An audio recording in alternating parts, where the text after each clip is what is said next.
Hey everybody, welcome back to the farm and the channel. This is Lisa, and big exciting news for us is that we butchered our first kuni pig, and we did it ourselves. A couple caveats before I get into this. Not doing a how-to, not going to show gross pictures. If you are sensitive to certain things, the most we are going to show is a pork carcass without the head, but it no longer resembles a pig except for it resembling meat, if that makes sense. We will show some cuts. I'm going to talk a little bit about what we yielded, what the experience was like, and last, no hate will be tolerated. I respect you if you don't eat meat and you don't like seeing animals butchered, but I scroll on by and I expect you to do the same. You will be deleted and blocked immediately. I certainly welcome feedback, but no hate. So let me give you a quick background history on where we started. 2020, we started our farm with chickens. 2021, we bought 2 feeder pigs. They were Mangalitsa, Duroc, and Berkshire crosses. Our intent was to raise them and butcher them. We took them to the processor. We yielded about 413 pounds of meat. The idea behind that was to have enough meat to get us through until we butchered our first kuni pig. Didn't happen. We obtained our breeding pigs and our breeding stock, I should say, in 2021. They were all piglets. We had to wait for them to mature to be able to breed them. In 2022, we had 2 litters. We planned to keep 2 piglets, sell the rest. The 2 that we were keeping were for meat. One, unfortunately, we lost, and the other was Norman. If you know us, you know Norman. Norman ended up staying here and is the companion barrow to our boar. And he's also my pet pig. If you want more on Norman, there's other videos to go back to. Fast forward to 2023, we had 2 litters, and out of the litter of Sherman, one of our boars that we've since sold, and Fiona, our sow who is still here, we kept Waylon and Hank. Waylon was 17 months old at the time that he was butchered. And kuni pigs are a heritage breed pig, and they are slow to grow. He was castrated at a young age, and he was a wonderful pig to raise. The entire time he was here, he was loved, he was taken care of, and it was hard because we had 1 pig. So try not getting attached to 1 pig, or at least for me.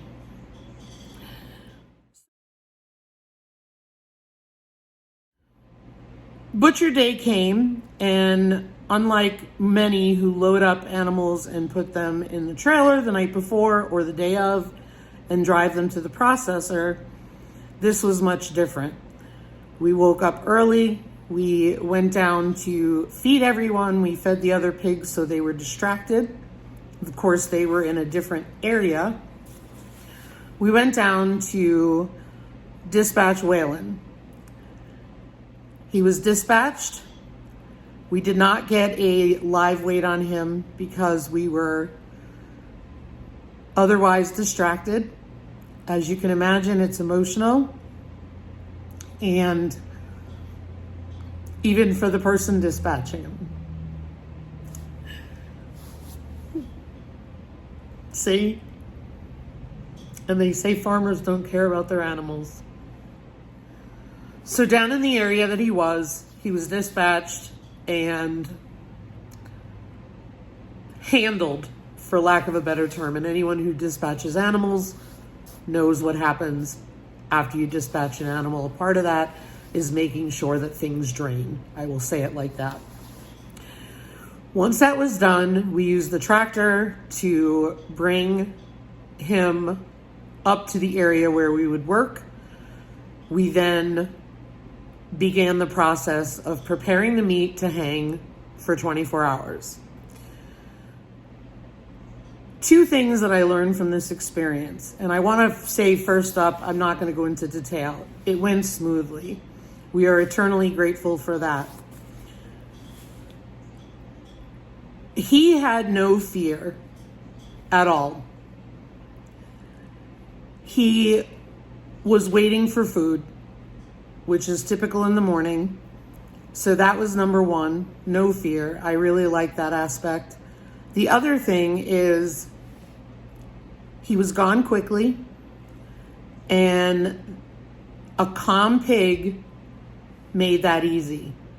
So I've filed that up here to make sure that all my pigs are calm when they're being fed, especially if for meat.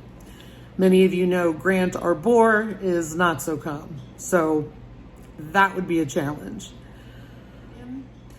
We needed to remove parts of the body that were not being used by us, but would be used by someone else.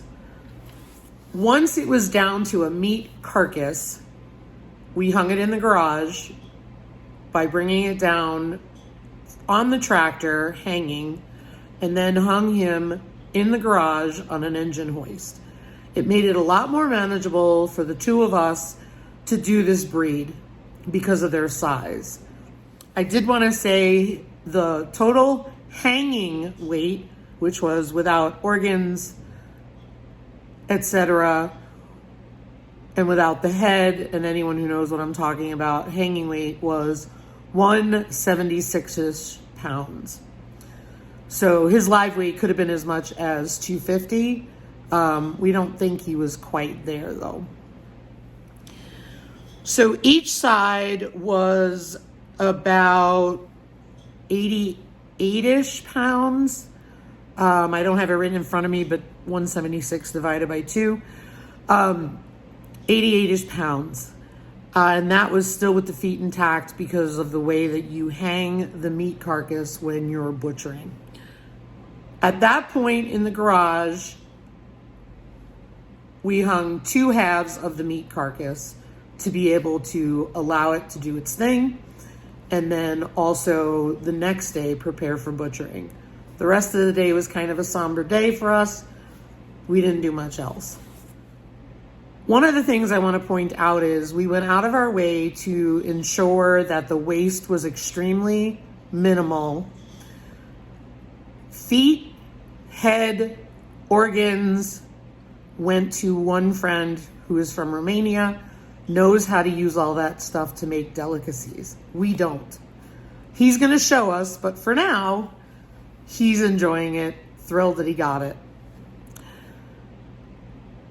The hide went to a friend of mine who is going to make pigskin leather.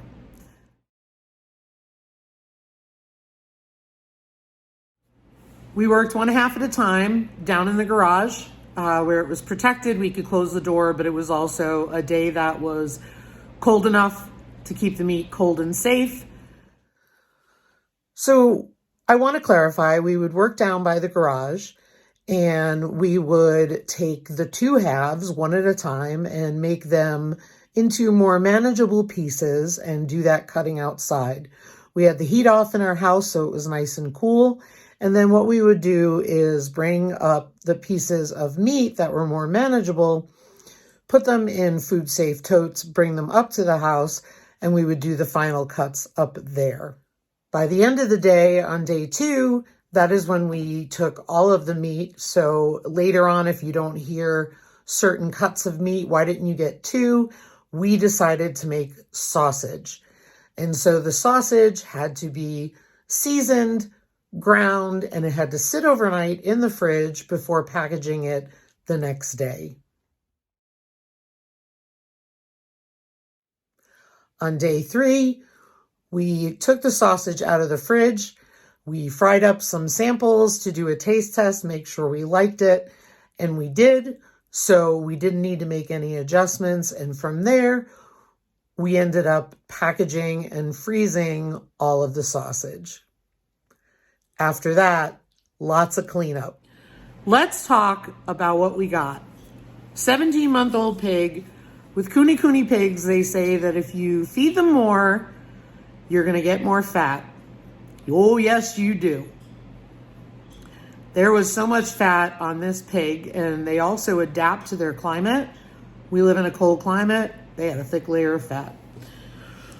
However, that's a good thing for some of it.